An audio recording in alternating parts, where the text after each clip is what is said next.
Yes, please. Yes, sir. As I was saying, we extend a very warm welcome to you from Rai Medical College Sargodha. We have the entire pediatric faculty with us, and we're shortly waiting on the rest of the participants to join us. But in the meantime, I extend my graciousness and welcome towards you. And I have my professor, Dr. Yaqoob Siddiqui. Assalamu alaikum wa rahmatullahi wa barakatuh. Sir, I'm very grateful to you succeeded to teach us the Pakistanis. There is a way, there is a way. I believe it. Sir आपकी आवाज जो है ना वो बिल्कुल ना आने के बराबर है काफी इंटरप्टेड आ रही है Sir, assalamu alaikum wa rahmatullah. I really feel honored that you succeeded to convince us to listen to you, sir, and I believe that you have proven if there is a will, there is a way. Thank you. Thank you. बहुत शुक्रिया. Thank you very much for inviting me to give this talk. Cystic fibrosis is very close to my heart, and whenever I have the opportunity, I like to talk to all medical colleagues or even patients and their families.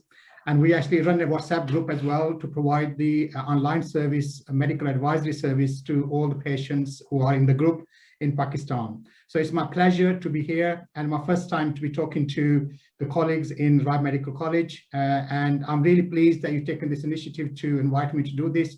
And the whole purpose of this is to raise the awareness of the condition and also be able to do something and obviously link in with other people so that we can interact with other people, we can set up the local centers, coordination with each other, and that will hopefully improve the care of the patients with cystic fibrosis, which is the ultimate aim of the talk and all the efforts.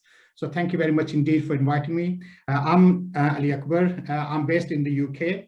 I have been doing cystic fibrosis for the last 25 years or so. So you could say it's about a quarter of a century that I've been dealing with cystic fibrosis. So I know a little bit about it, and I'm always learning from the colleagues, from patients, and that learning process never stops. So when I asked for the topic of this, I thought it was going to be one of the topics of cystic fibrosis, but I was asked to do sort of the overview of cystic fibrosis. And obviously it doesn't do any justice to the cystic fibrosis situation or condition itself, the disease, because it is a huge topic. But I will try to summarize the important topic. Sorry? Sir, I'm able to hear you right now. I'm sorry, I can't hear you clearly. Can you hear me? Are you guys able to hear me?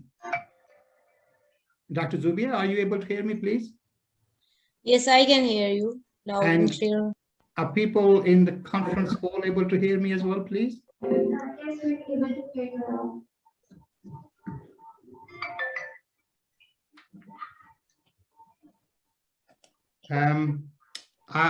I think it's difficult to listen to yourself because I think there isn't a good quality sound coming through at the moment. But if you can hear me, just raise your hand up if you can hear me, please. At least I can see that you can. Thank you. So I will then progress with my talk, and during the talk, what we'll do is we'll mute everybody and we'll switch off the videos as well so that there's no problem with reception as such. And when I'm given the talk, then there'll be plenty of time, opportunity for people to ask questions, and I hope the audio quality at that time is be much better and people can raise their hand at that time and we will let them talk at that time. So just to, before I start the meeting, just to declare my conflict of interest, there are none. So if I mention any of the medications, I have no personal gain or any link with the pharmaceutical industries. And I have no grant to do this meeting. So this is purely for a voluntary meeting for the benefit of colleagues and the patients with cystic fibrosis, wherever they may be. So main objectives of this talk, although it's a huge topic, I'm going to cover genetics, common presentations of the condition, along with diagnostic methods, And just to touch on a couple of common problems and their management in cystic fibrosis, and then just to highlight some of the areas of development that are necessary in Pakistan. So just to go back, cystic fibrosis got recognition as a single entity, separate identity back in 1938 when this young lady, Dorothy Anderson, wrote a paper in 1938 describing cystic fibrosis. Before that, obviously, there were people with cystic fibrosis who were dying, but there wasn't a clinical entity as such. But this was the first time that the cystic fibrosis was given its own name. And we know through the family studies at that time, back in 1940s, that the inheritance of this condition was most likely to be autosomal recessive.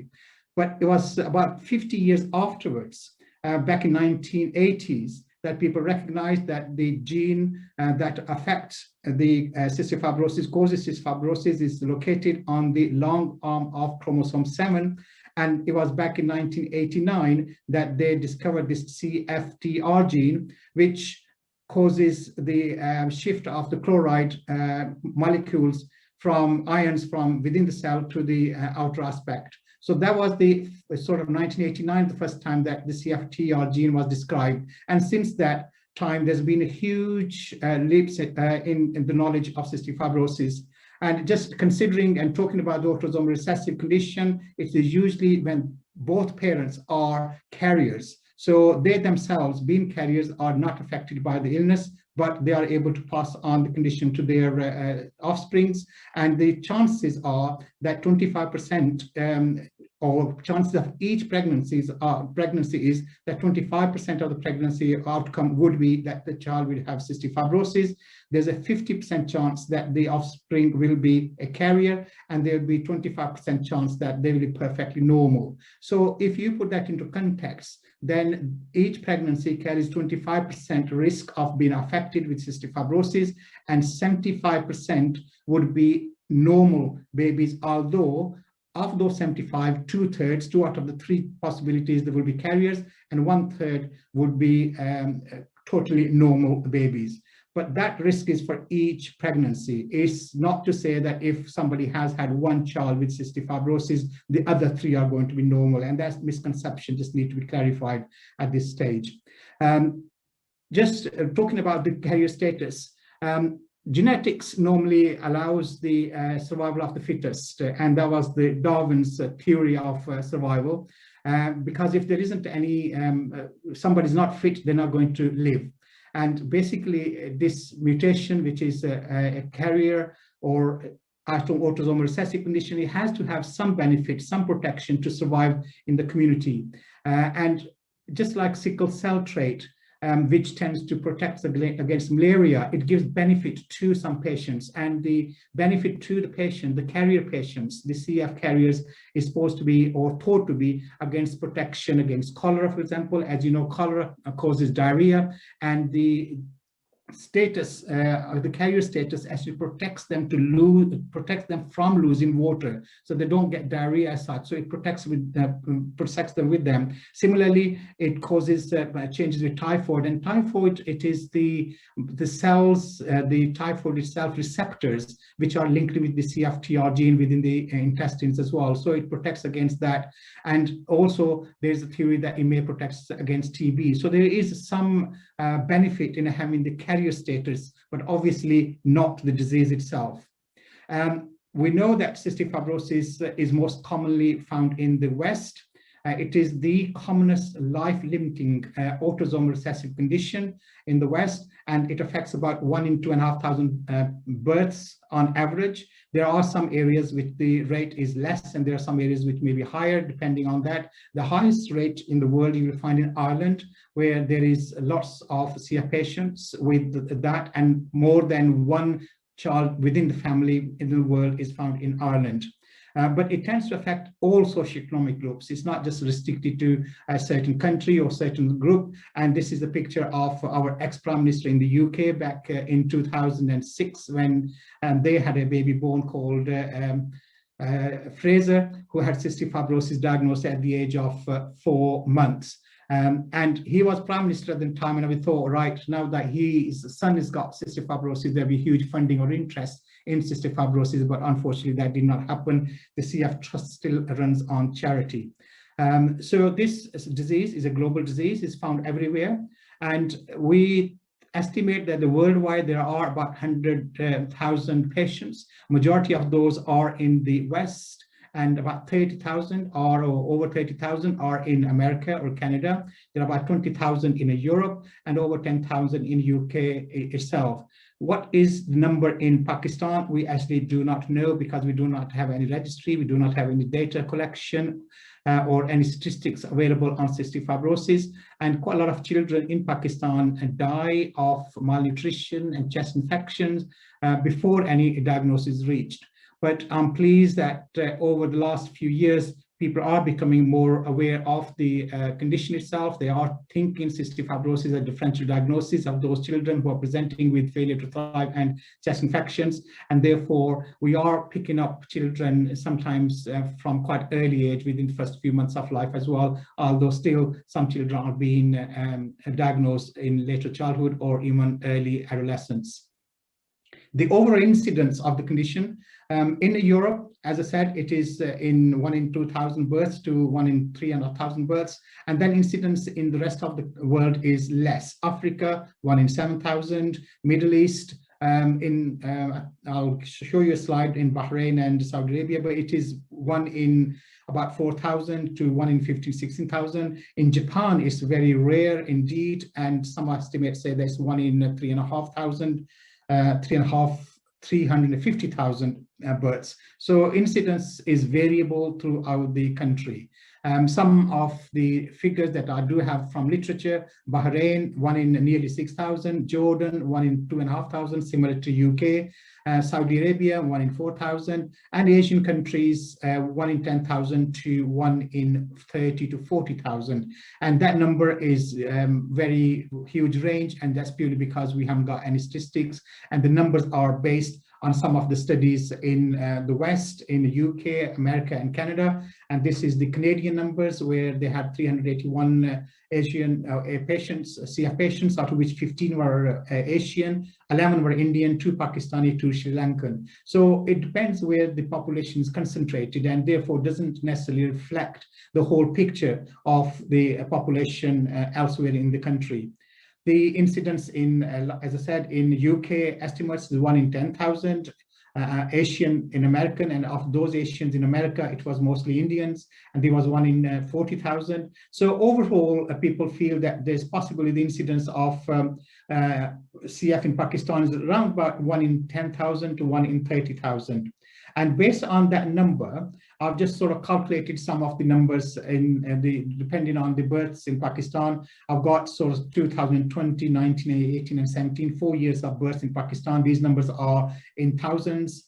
And out of that, if there was the incidence, if it was 1 in 30,000 births affected with CF, we should get at least 200 patients every year. And if it was 1 in 10,000, we should be getting about 3 times that, which is about 600 patients. We do not really know. We don't have the data. We don't have the genotyping. We don't have the diagnostic facilities in Pakistan, and therefore it is purely underestimate. And until we actually have that situation where we can look at the data, have some sort of registry, it's going to be very, very difficult to predict what the real level is in these patients. So looking at the genes, as we said, we wanted to look at the genetics. Delta F508 is the commonest mutation worldwide, affecting about 2/3 of the population overall. And in some countries, it is even more commoner. In Pakistan, it's less common. And overall, there are over 2,100 mutations that can cause cystic fibrosis. And that number, obviously, is very difficult to assess. In Pakistan, they are only able to check for Delta F508. There are now some centers who are able to do wider testing as well, and we are now getting data of the other mutations as well.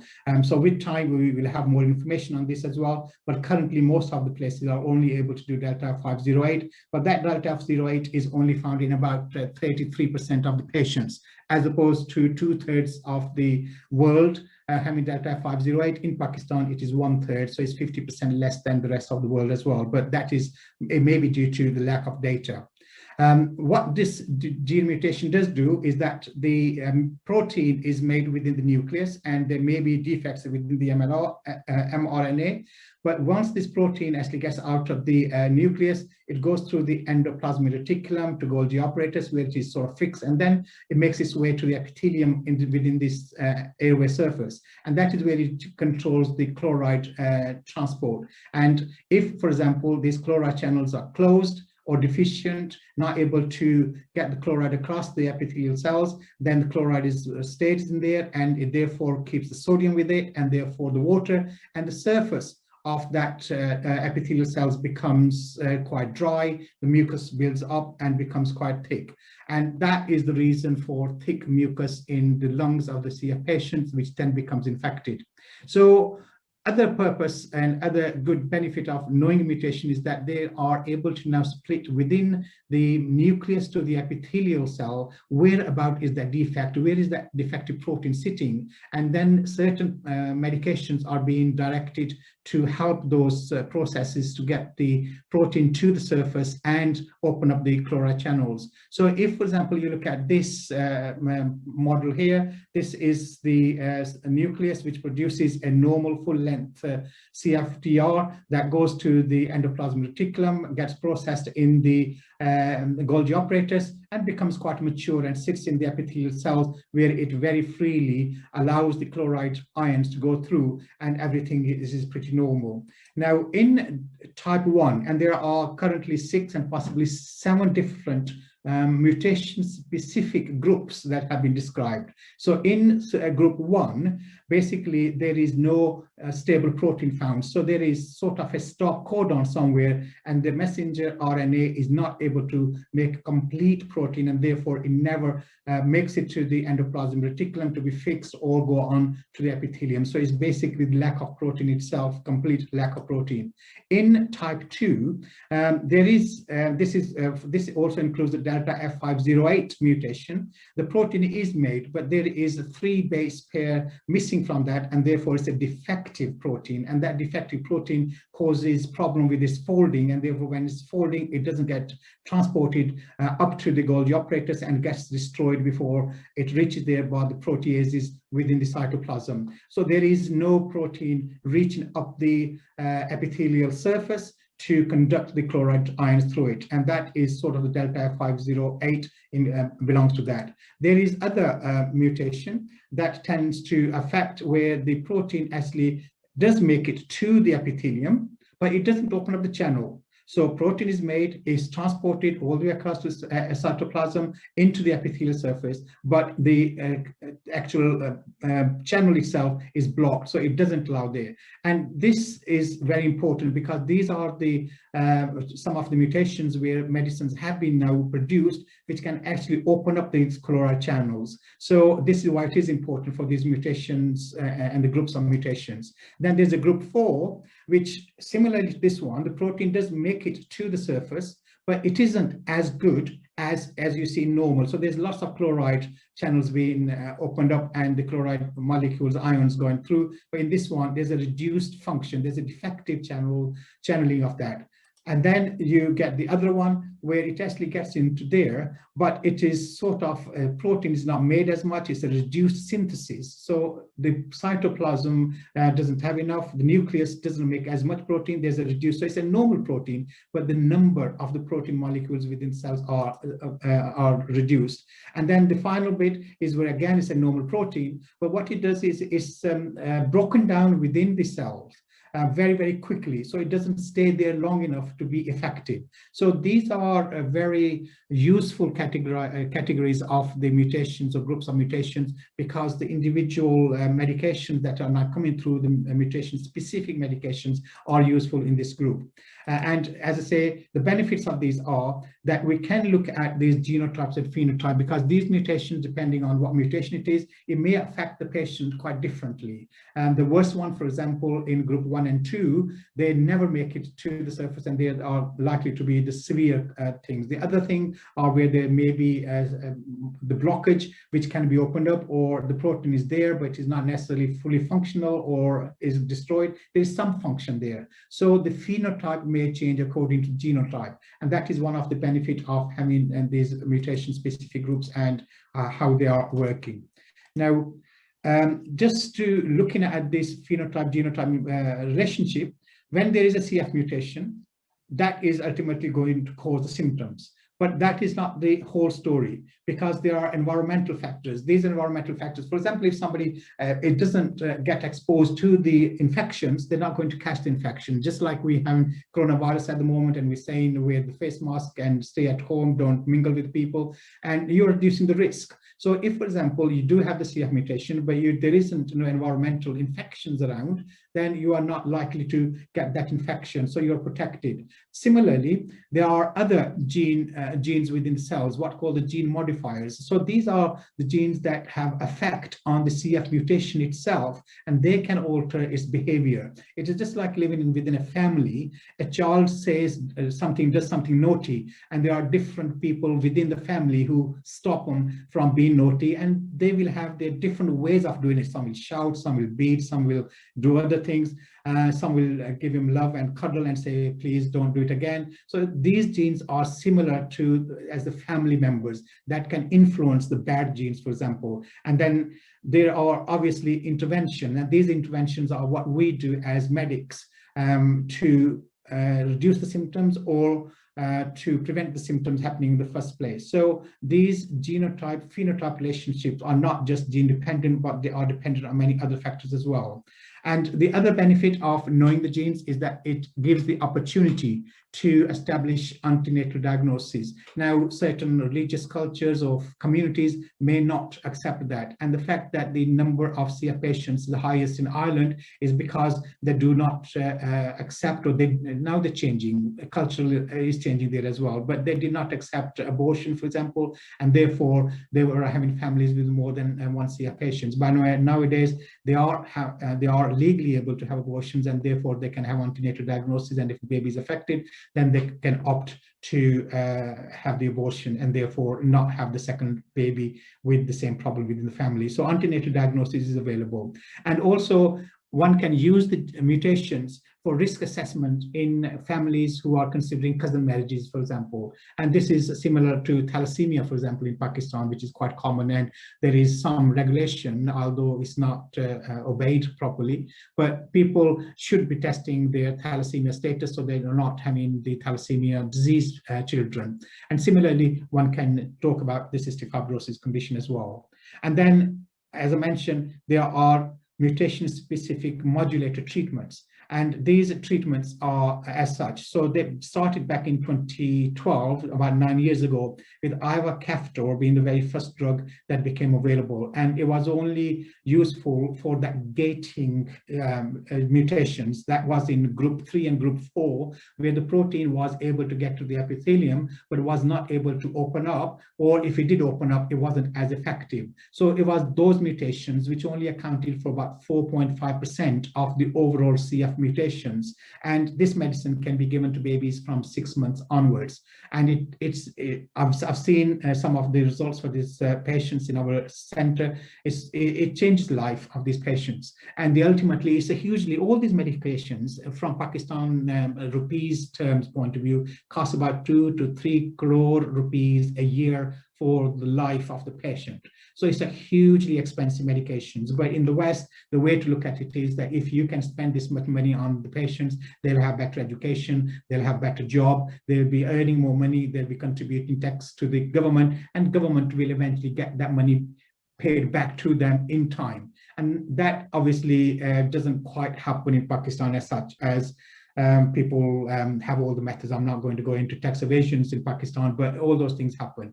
but this is overall health economy is useful to consider that these healthy patients will be living longer, they'll be working, they'll be contributing to the country, who will be richer as well. And of course, there'll be less expenses on their own health, because if they are remaining healthy, people don't have to spend money on looking after themselves as well. So there are 4 different medications available at the moment. The one for the avacaftor, which is Calideco, which is available, which is only about 4.5% of the patients. Then Orkambi. Now Orkambi, it has to be used for Delta F508. It is usually used for patients over 2 years of age, and that may be about 50% of the CF population who are actually Delta 508 carriers. And then there are other patients who just have 1 copy of Delta 508, and that actually may count up to 80 to 90% of all the CF patients. Now, at the moment, we got Simcavi, it's called Simcavi in UK, and Simdeco in the United States, which is the same medication, and that is licensed for over 6 years of age. And then you may have heard of Trikafta or Kaftrio, as it is known in the European countries, and that again needs at least 1 of the Delta 508 or 1 of the other responsive mutations, and that currently is available for children with cystic fibrosis of age 12 and over, but we're hoping that within the next 6 months or within the year, the license will be for 6 years upwards, and that is showing huge promises at the moment. Of course, not everybody benefits from it. Some people have side effects, and side effects include liver dysfunction, although CF itself can cause the liver problem, but the medication have also a problem with the liver and also the eyes with the cataract, etc. So we monitor all that. We have eye checks on these patients before they start the medications. We have liver function tests monitored every 3 months. We look at all the other things as well. And some of these patients we need, and we've known that they are actually able to reduce their creon intake, for example. Their lung function is much better, and they have not needed antibiotics for their respiratory exacerbations for up to 2 years that some of these patients are coming back. So certainly they are working, but they may not work for everybody. There are some patients who don't respond, so get the side effects from it. So that is the other benefit of knowing what these mutations are. Presentation-wise, it's a multi-system disease, so it affects lots of organs within the patient, and most commonly it tends to affect the gastrointestinal symptoms. This is with their digestion system, and that is due to the pancreatic insufficiency and the lack of pancreatic enzymes for digestion, and as a consequence they get diarrhea, bloated tummy, abdominal pain, they don't put weight on, and failure to thrive is the issue. And second is the respiratory. Now, just to give you the data from Pakistan, and I'm just saying that purely to give credit to all the colleagues in Pakistan who have been looking at this and are able to publish the papers. In 2017, there were 3 publications. This publication was 2004. There was another one from the same group in 2006. So there are about 5 or 6 publications on this topic in cystic fibrosis in Pakistan. And this is just to highlight and give credit to all these people, and well done to those who are looking into these things and hopefully then take it forward as well. So looking at this particular study, it basically said that there was 80% of the patient who presented with pulmonary symptoms, and 90% of the patient presented with the failure to thrive. So these 2 are the commonest presentations in Pakistan. And of course, there are a lot of other things that cause failure to thrive in Pakistan. There's a celiac disease, there are diarrheas and typhoid and malnutrition, which about 40 to 50% of our population, childhood population, is suffering at the moment.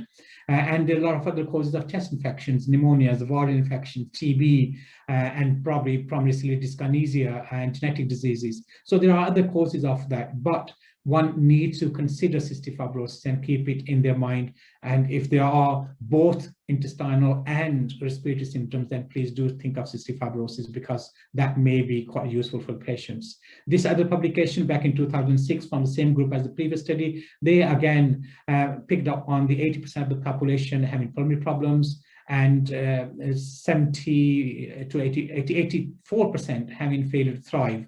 And strangely, looking at the number, 87.5% of those patients had Pseudomonas aeruginosa, which is one of the commonest infections, which we'll discuss later on as well. So these children are getting the complications such as Pseudomonas infection at early date, and a lot of their patients actually died soon after diagnosis as well. And that is what we're trying to see if we can improve the quality of care and prolong their survival by providing better care overall. This was the study in 2017 by Dr. Danish and family and the group there.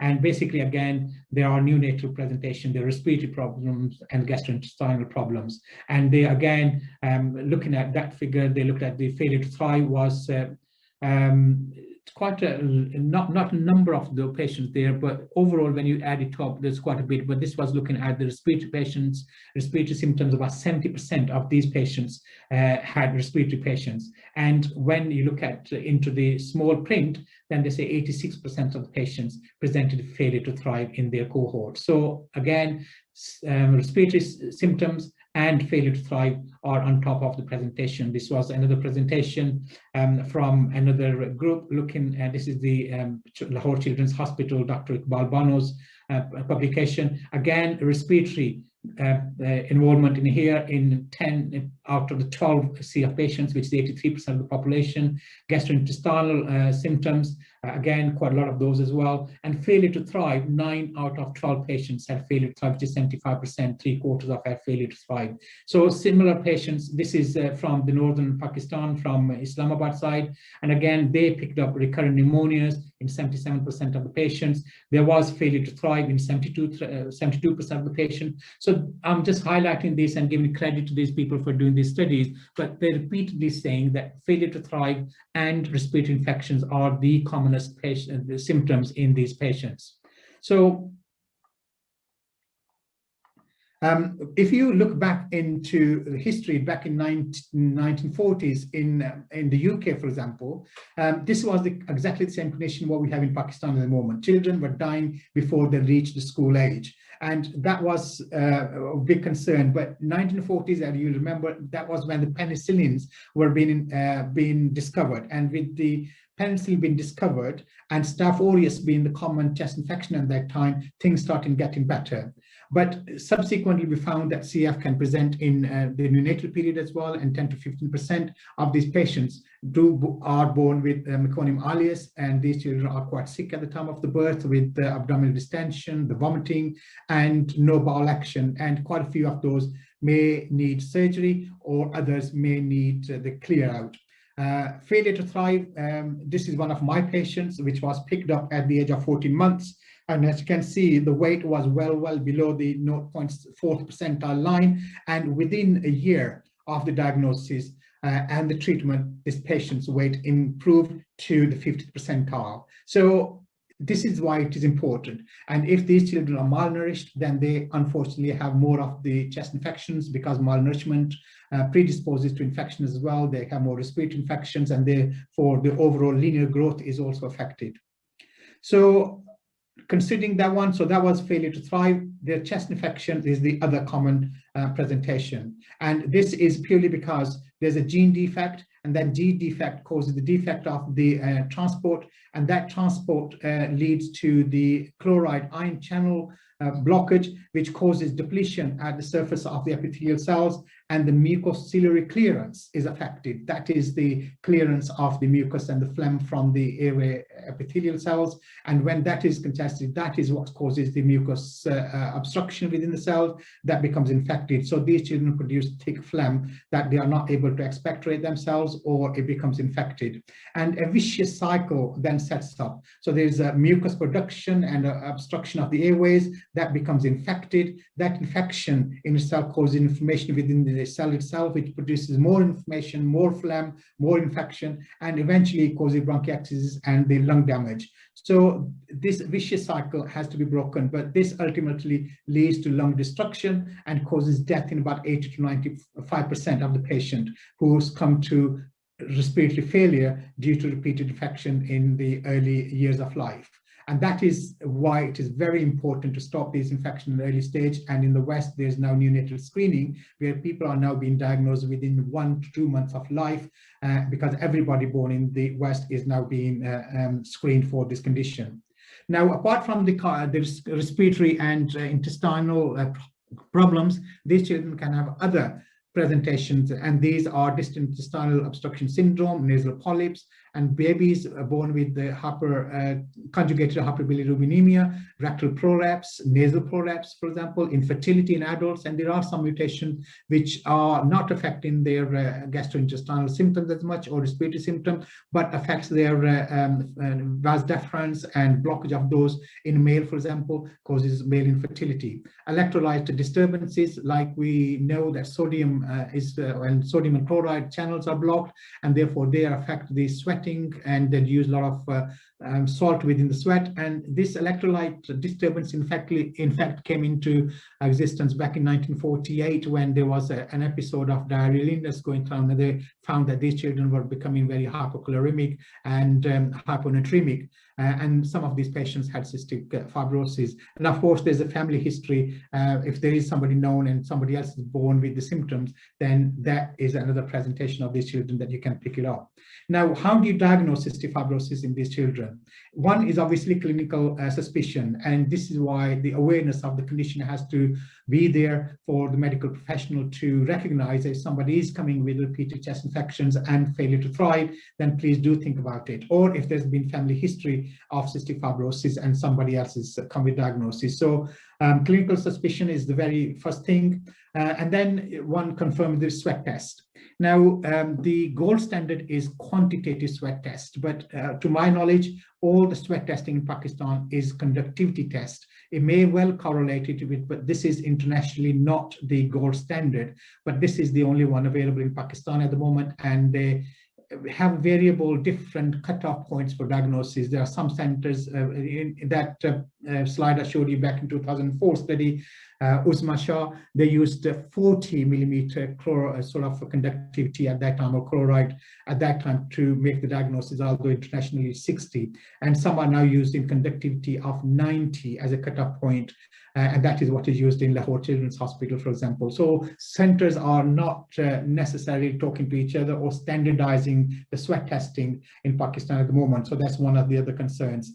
Gene mutation, as I said, that is possible, but in Pakistan, only 1/3 of the population have Delta 508. 2/3 do not have this and are carrying other mutations which are currently not easily available to be tested. But that is one of the things that we do in UK and the West, and 99.7% of our CF population have their gene mutations checked. Newborn screening, that is reliant on the IRT testing, and this is done usually about day 7 when child is on normal feeds, etc. And this is a blood test that is done, and this is why the early diagnosis CF is now available in the West within the first 1 to 2 months time. And then, of course, there's the pancreatic function test that can be done, and the one currently used for diagnosing is the fecal elastase. It needs to be a stool sample that is sent to look at it. Previously, people look at a chymotrypsin, the fat, 3-day fat contents, or even staturia, which is one of the stool samples, and look at the fat content. People can look at the fat globules. Just to mention that if somebody is on the Creon pancreatic supplements, this does not affect the fecal elastase level. So you can still do this test if they are on Creon. So these are basic, and I'm just talking about there. Honestly, if somebody's having an antenatal diagnosis or ultrasound in the antenatal period and it shows gut echogenicity, then, and one of the studies from France showed that about 9% of those with hyperechogenic bowels during pregnancy, those babies may have cystic fibrosis. But that obviously is dependent on the prevalence of cystic fibrosis within that community and the persistence of the echogenicity as well. So there are some markers within the pregnancy itself which can indicate that there may be a problem. But then saying that 9% may have it, 91% are going to be normal. Now, coming to the management, and as I say, the two common presentations are failure to thrive and chest infections, and therefore I'm going to concentrate more on these two, although there are lots of other things, but unfortunately won't have the time to go through all those things.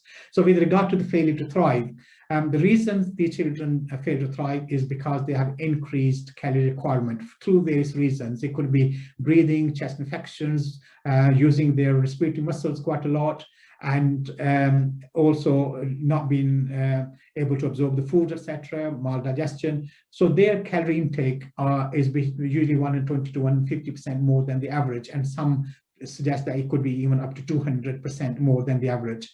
There are people who then have meconium. This is about 10 to 15% of babies born with meconium, and they may be having problems at the time of birth. So they may have short gut syndrome after resection of some of the gut, and they may have subsequently TPN and problems with the nutrition as well. So meconium is another contributory factor. Pancreatic insufficiency, this is found in about 80 to 85% of the patients with cystic fibrosis. So there are some mutations which do not cause pancreatic insufficiency. So 10 to 15% actually, or 15 to 20% may not have pancreatic insufficiency, but these patients even with time may subsequently develop it. So we always monitor them every year if they have been sufficient at the beginning. So we actually monitor it through the time.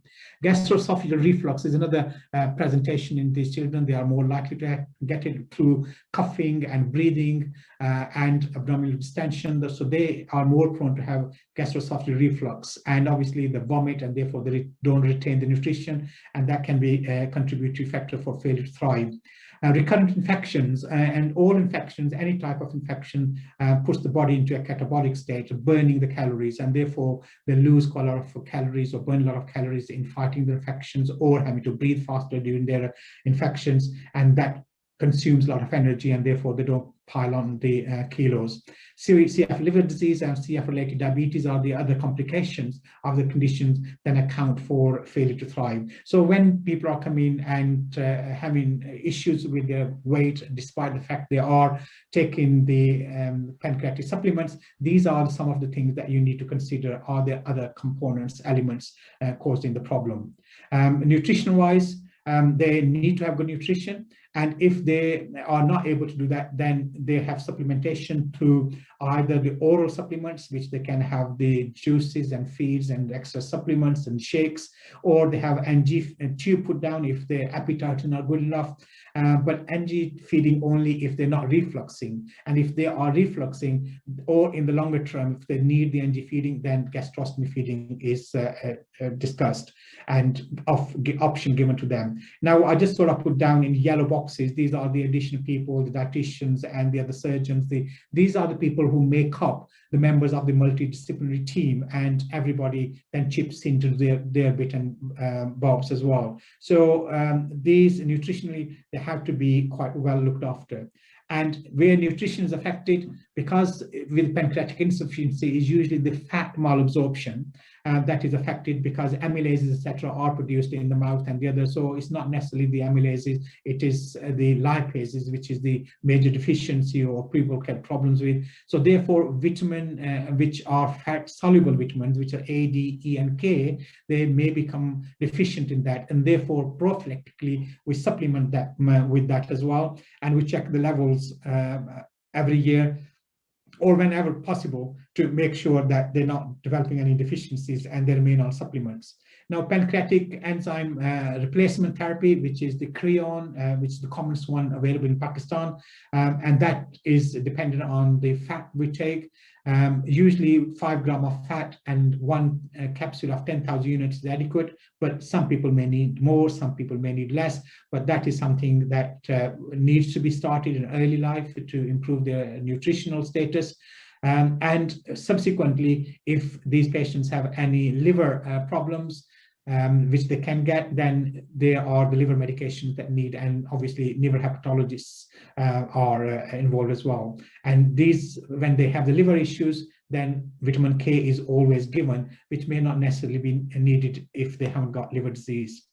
With gastroesophageal reflux, if they got that, then obviously there are all the measures, and you, general pediatrician, know more than I do how to cope with this one. There are anti-gravity measures, there are feed thickeners, you can give small feeds more often, or you can give them Gaviscon. There are proton pump inhibitors, lansoprazole, or other alternatives which may be available in Pakistan. And there are surgical measures if they, for example, don't get better with the medical treatment, then there's a fundoplication that can be done. The distal intestinal syndrome, Again, this is basically different to constipation. This usually happens in the terminal end of the small intestine, which there's a lump in the right iliac fossa area. Sometimes you get confused with appendicitis, but CF, you got to think twice before you operate on them. So these are usually helped with the gastrografin or an acetylcysteine, or on regular Movicol or Lectulos, depending on the severity of the condition or the recurrence of the condition. CF liver disease, infants may develop cholestatic jaundice in early life, or they may have problems later on in life, and these patients will end up on other medications, but usually will involve the pediatric hepatologists, and they'll need liver enzymes and liver ultrasound scan, coagulopathy, and be supplemented with vitamin K as well, ursodeoxycholic acid, or simply called URSO. There are CF-related diabetes, and that's where the pediatric endocrinologists get involved, and this also can cause the poor weight gain, recurrent chest infection, and sometimes these children are on oral steroids, which predisposes to diabetes as well. And in adolescents, about 20% of the adolescents are affected with the CF-related diabetes, and about 50% of the adults. And we tend to give insulin in all these cases, although oral hypoglycemics had previously been tried in some patients, or in those who may be needle phobic, for example. But insulin is the ideal treatment for these as well. Now, coming to the chest infections. Now, chest infection, like I said, there's a mucus, build-up mucus, which causes infection, causes inflammation, causes bronchiectasis, and a vicious cycle goes on. And one needs to break this at different levels. So, for example, if there's a thick mucus, it is important to get the hydration done. One can use mucolytics or AV clearances to clear the mucus. Or when it comes to that, the better nutrition, immunization, which obviously Pakistani people have a good program with it, prophylactic antibiotics, and whenever they get infection, depending on their culture sensitivities, they can have anti-infective agents as well. And there are anti-inflammatories such as azithromycin being used in these group of patients. When they develop bronchiectasis, this is something that we're trying to avoid, but these are the patients who once develop bronchiectasis, their lungs are irreversibly damaged. Early bronchiectasis sometimes can be reversible, but once they got established bronchiectasis, that is the danger sign that they are now got unrecoverable lungs, and they are likely to produce more phlegm, accumulate more mucus, more blockage, and more infection. So this is something to be avoided. Now, other factors that are influencing chest infections. So I talked about the gene modifiers. We talked about the gene-specific mutation that can affect the CF mutation, which will definitely affect the thickness of the mucus and the amount of mucus. And these are the specific medications, the specific modulator medications that can be used. The other components are that this thick mucus produces impaired clearance from the lungs, and for that, there's a physiotherapy, mucolytics, antibiotics, and anti-inflammatories that can be affected. There is obviously environmental factors such as nutrition, dehydration, vaccination, and infection control measures. And then there are some bugs. If you identify the bugs by culture and sensitivity, then you can have specific antibiotics to treat these chest infections. I needed to discuss this because I think it's very important preventive measure about physiotherapy. This is physiotherapy in an infant, for example. One can use just the hand or cup of the hand, but there are some cups available commercially as well, which can be used to tap the chest. And it's basically different areas of the chest of the baby in different positions to clear their phlegm from the airways. This is what's called the positive end pressure techniques, where the bubble air, this one bubble pap mask, where the child throws and blows through the tube. There's a water in there, there's a pressure built up, and that opens up the airways and mobilizes the phlegm within the airways. And there's a little bit more advanced where you can actually measure the pressures that you have to maintain. There's the mask that goes over the face. You breathe against the pressure and open up the airways. And then there are other devices, the flutter devices, the acapella devices, aerobica devices, which the physiotherapists will know, I hope they know, that these can be used in Pakistan. And then there are other high-tech ones, which are not necessarily better than the other technique, but they are available for time-saving purposes or being able to give nebulization at the same time as doing the physio. So these are the high-frequency oscillating pneumonic vests, which in the West cost about £10,000. and the vest size needs to be changed according to the child's age and size. So may not necessarily be freely available or affordable in Pakistan. The mucolytic agents, we use hypertonic saline, pulmozyme, which breaks down the DNAs within the cells, which we know that there are a lot of neutrophils within the mucus, within phlegm of the cells, and acetylcysteine, against break down the mucus, and inhaled mannitol is the other inhaled medication to break down the mucolytic, the thick mucus in these patients. Now, what type of chest infection these patients get? They get same infections as everybody else in the community. So viral infections and all different sorts of viruses. And currently there's the coronavirus, for example, found as well. So viruses, bacteria, and in the early stages, they get Staph aureus, Streptococcus pneumonia, Haemophilus influenza, and Klebsiella. And then Pseudomonas is the commonest, and MRSA is also there. They can get fungal infection, and in particular, Aspergillus is quite common in children with bronchiectasis, for example, but they can get Candida as well, which usually doesn't need treatment because it's usually due to the antibiotics they're taking. It does clear up, but itraconazole is the oral treatment, but sometimes they need high-dose steroids to treat the fungal infection as well. And then we get the atypical infections, which are the atypical mycobacterium infection. These can sometimes be very, very difficult, and there are different species of those as well. So there isn't enough time to go through all these, but I just sort of highlight this is the data from 2018 in the UK. Haemophilus influenza in early days, intermittent Staph aureus, the other highest. So these, are the early childhood infection, and Pseudomonas, which is usually intermittent in the early stages as well. And then in later life, you get chronic Staph aureus infection, and you get chronic Pseudomonas infection. And that Pseudomonas infection is one causes huge problems. This is data from Pakistan, from the Karachi group, just to highlight that Pseudomonas is on top, Staph aureus, Klebsiella is on the top, and then there are the other bugs as well. And it is very important to actually send culture for these patients so we can give them proper treatment with the antibiotics, and therefore they won't develop resistance. And use of antibiotics, talking about it, if they are used properly, then they do increase their survival rate, they increase the quality, improve the quality of life, and the decreased cost of care overall. So you obviously don't need to be admitted to hospital to have those antibiotics if you can prevent their chest infections. And for that purpose, we tend to use prophylactic antibiotics. In the first, sometimes up to 3 years, we use Staph aureus prevention with flucloxacillin.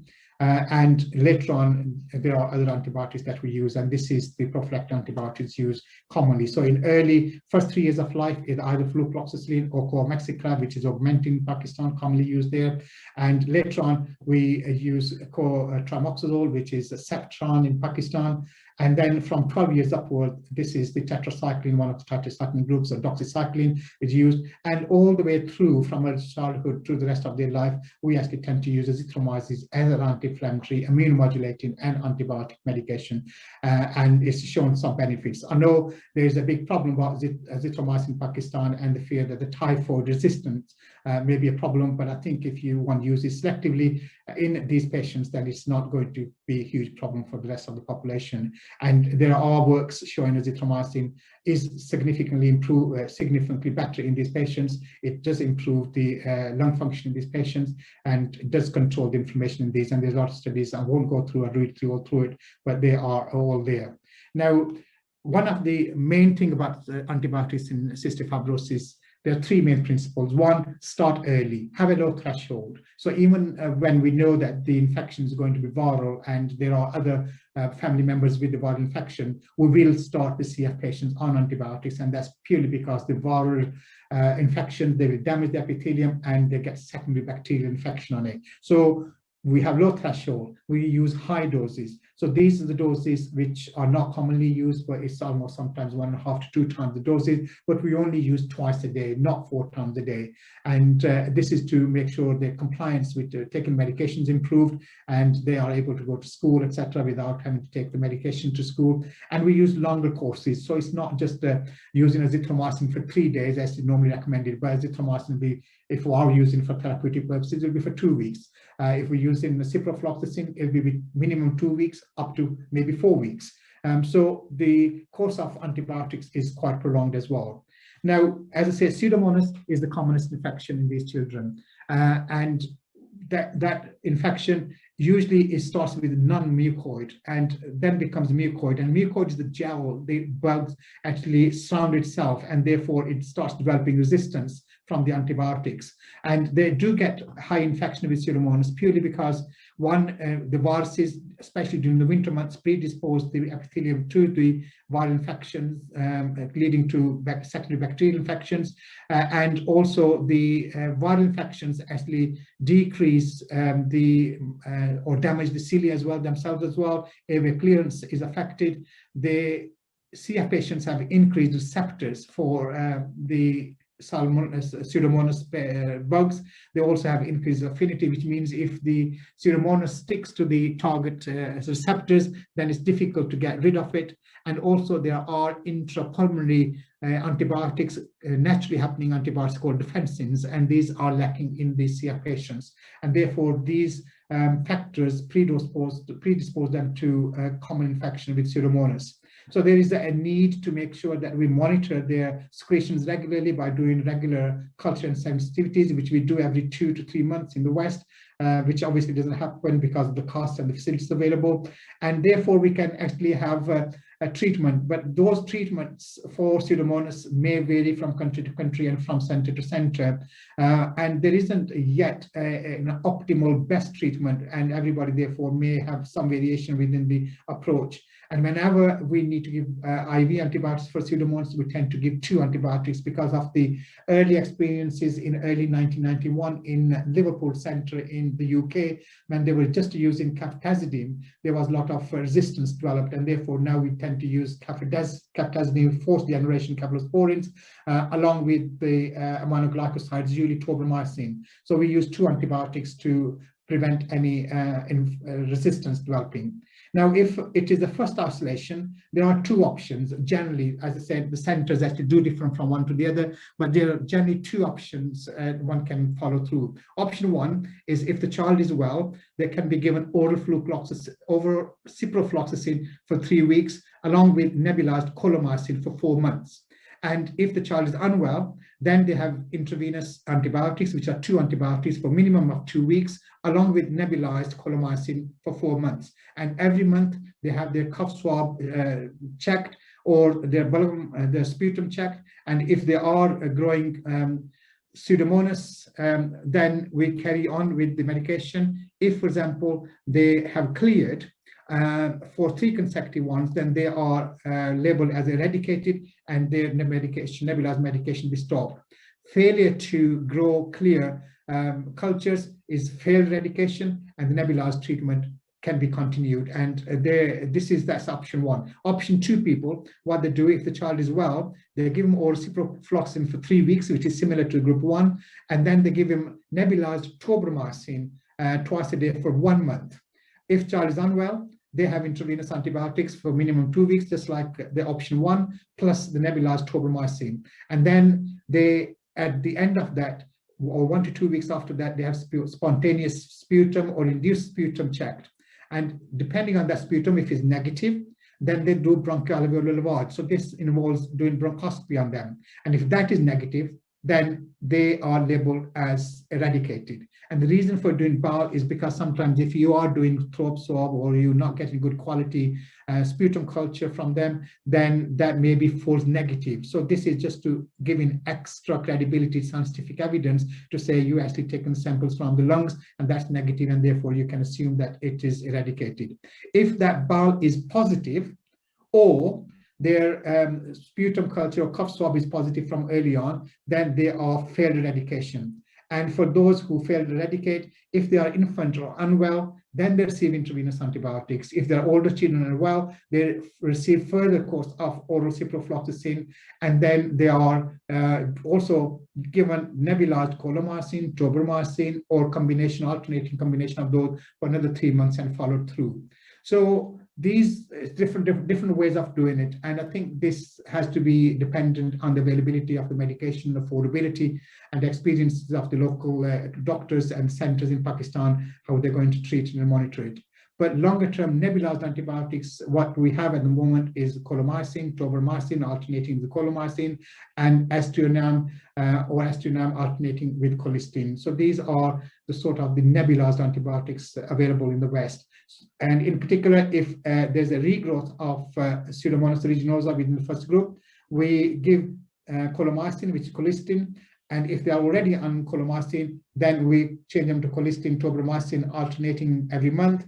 And if they're already on colistin, tobramycin, then they go on to colistin or tobramycin alternatively, or astrozium as well. So this basically tends to change. Now, having discussed the respiratory infection in sort of summary form, not to ignore, there are lots of complications of cystic fibrosis affecting lots of other body organs as well. As I say, I won't go through the whole lot, but they are there. But what this has done, all the care, the centers, the antibiotics, the nebulized antibiotics and genotyping. In fact, this slide is before the genotype. Not the genotyping, but the gene mutation treatments became available. You can see how the survival improved in the West. And currently in UK, for example, it's about 47 years survival rate. So you could say that children who were born 47 years ago, 50% of those are still alive today. So the median age of survival is 47 in the UK. In Canada, it is about 55 at the moment, which is much better than the UK, but things are improving all the time. And with the availability of the mutation-specific medications, things are likely to improve further. So it is very important to work on not only looking for the high-tech medications, but the basics. And these basics are looking at physiotherapy, good nutrition, keeping the chest clear, giving nebulized antibiotics, giving them prophylactic antibiotics, doing all the immunizations to prevent them from catching infections.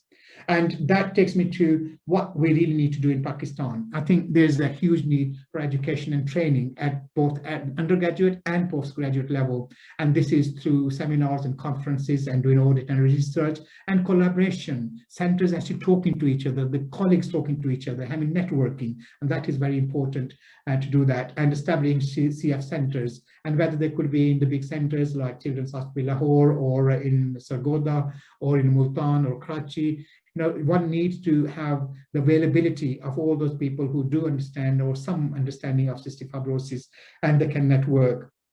There's also a huge need for diagnostic laboratories and national database.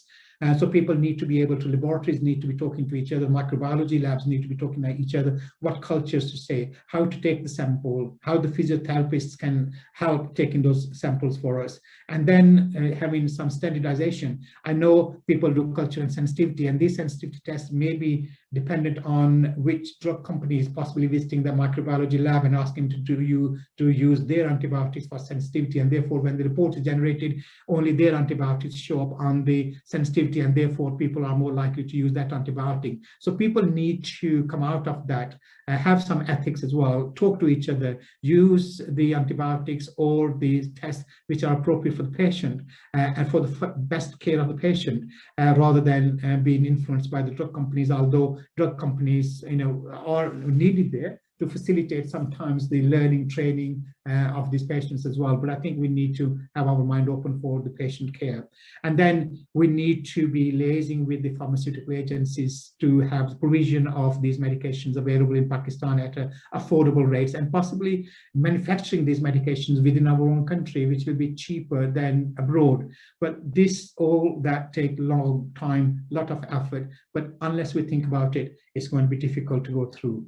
Now, I am going to stop there, but I'm more than happy to take any questions, and I can take as long as anybody else wants to take. But please make sure if you are sitting away from a microphone, you get near to the microphone, because it was very difficult to listen to the audio earlier on. So thank you very much indeed for listening to me, and over to people who may wish to ask any questions.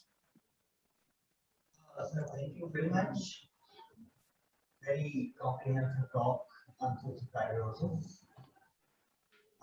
Life expectancy is 55 years in Canada. That we do know. I had a patient with cystic fibrosis. My nephew. When we were medical not allowed to present a patient with two diagnoses. But cystic fibrosis forced us prove this theory wrong, and cystic fibrosis start presenting with two illnesses, and chest infections. My nephew was diagnosed as severe disease due to malabsorption in Mayo Hospital way back 2000. Before 2000. You know, but I tell the audience, at that time, tissue transluminase, endoscopy, as clear, keeping away from gluten, but malabsorption could not be treated.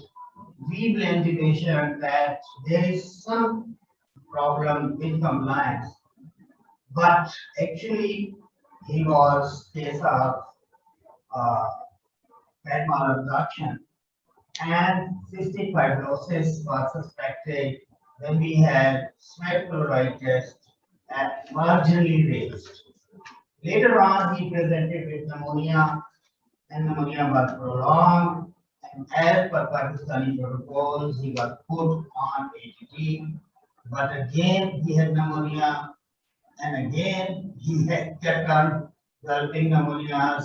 Later on, ending up with cystic fibrosis, and pseudomonas was grown. I could not do mutation. It was not easy for me to hold mutation. As far as management is concerned, we treated pseudomonas infection with melanoma, and later on with polymyxin, and by the help of my friend in UK, I treated pseudomonas with the help of polymyxin. I systemic.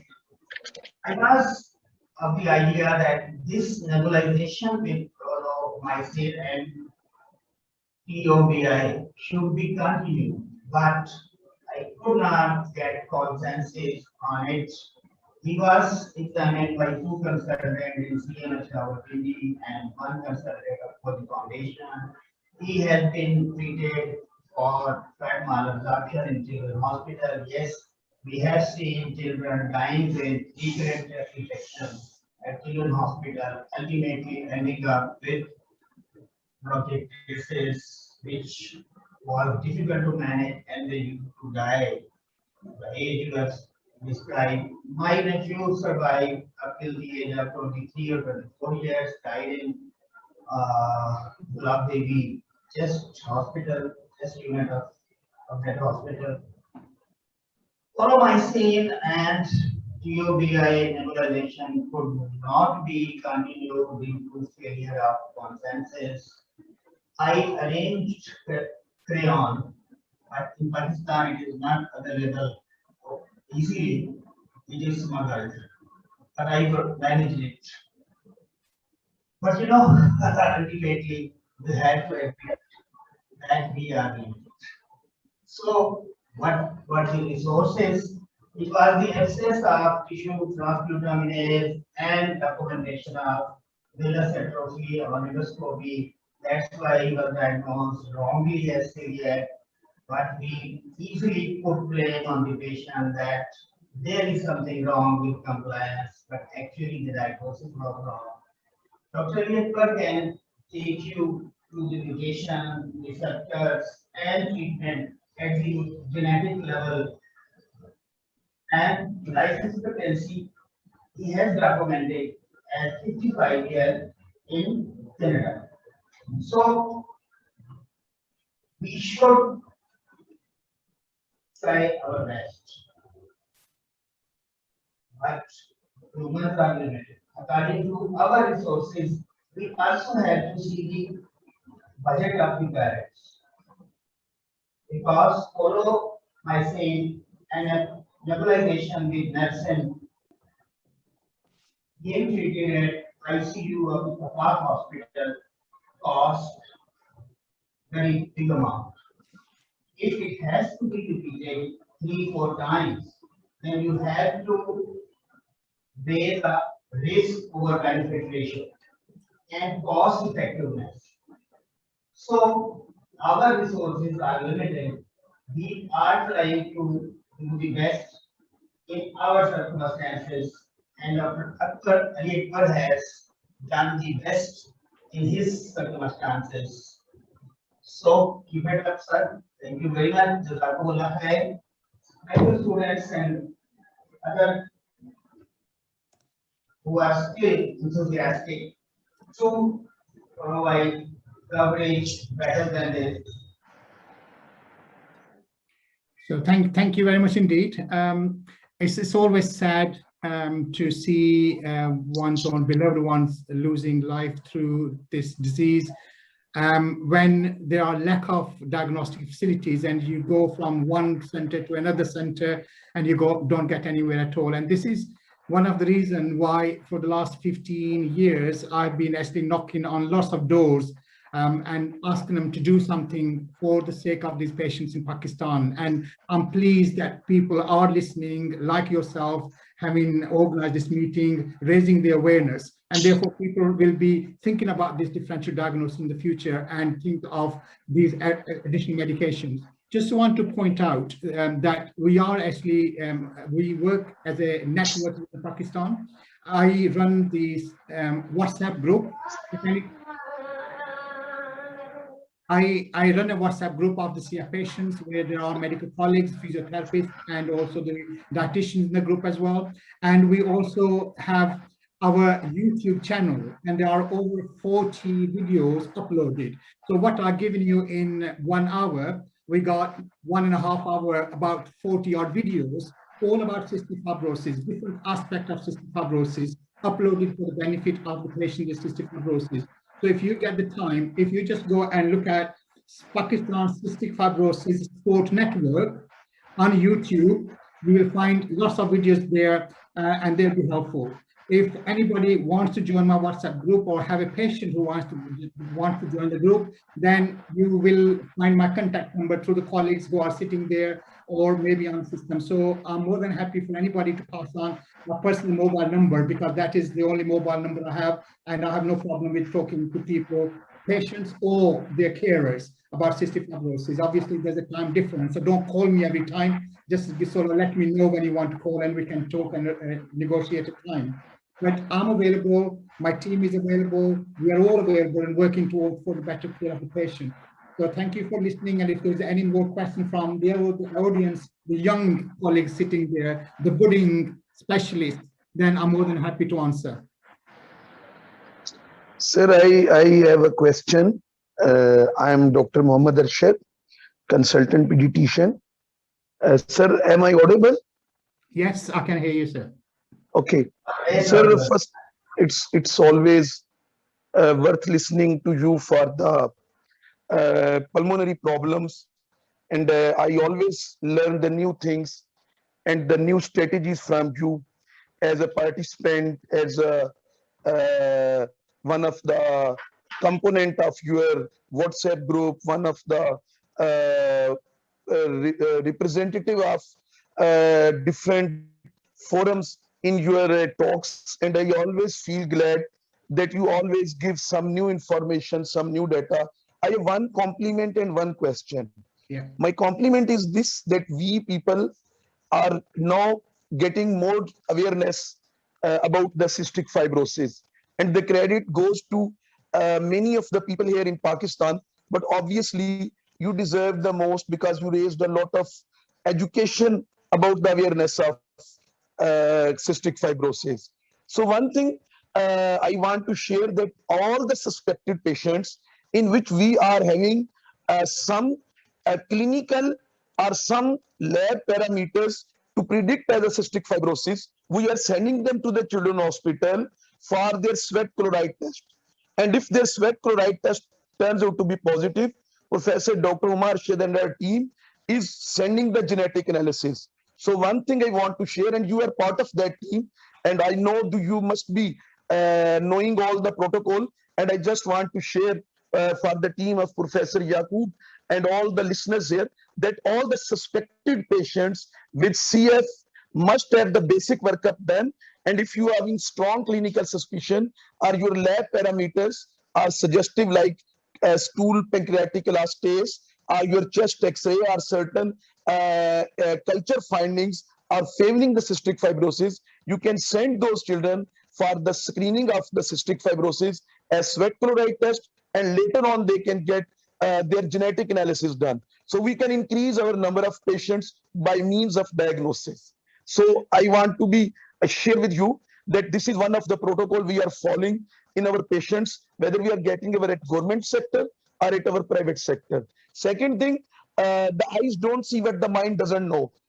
We started to screen the patients with asthma, whose asthma is not responding, and they are not getting well, and they're not getting good on the maximum dose of inhaled corticosteroids and all the measures. And surprisingly, the screening was very much suggestive in complicated and difficult cases for the cystic fibrosis.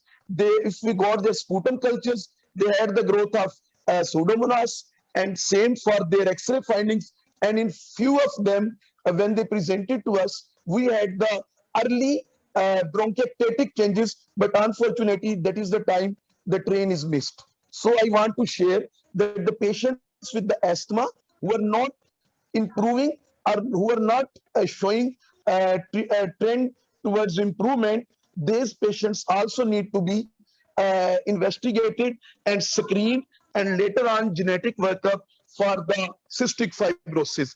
And mostly these patients are having failure to thrive, and their asthma is not responding to all the measures as per the guidelines.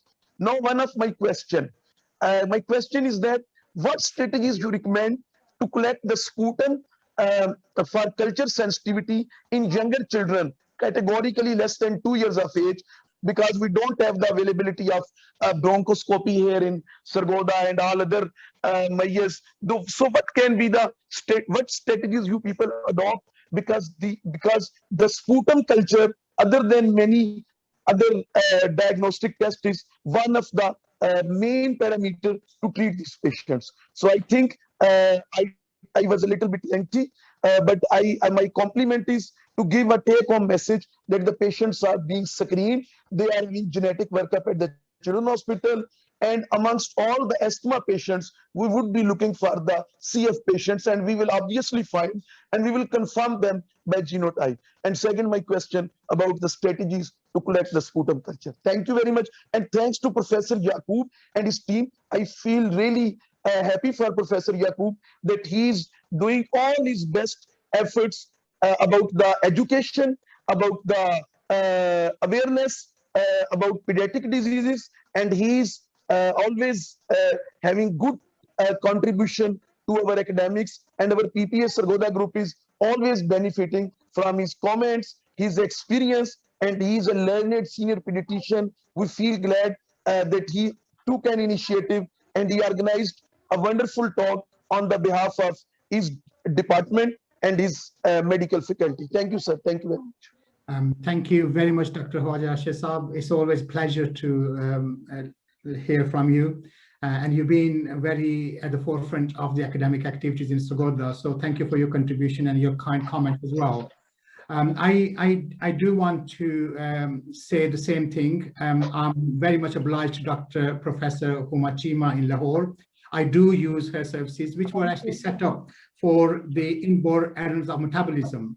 And I kindly, very sort of diplomatically twisted her arm to say, look, include cystic fibrosis into it because it's got some metabolic congenital things in it. And she kindly agreed to screen those patients. So I do use her services, but I don't, at the same time, I'm aware that I don't overburden her with the unnecessary, undiagnosed or not suspected patients.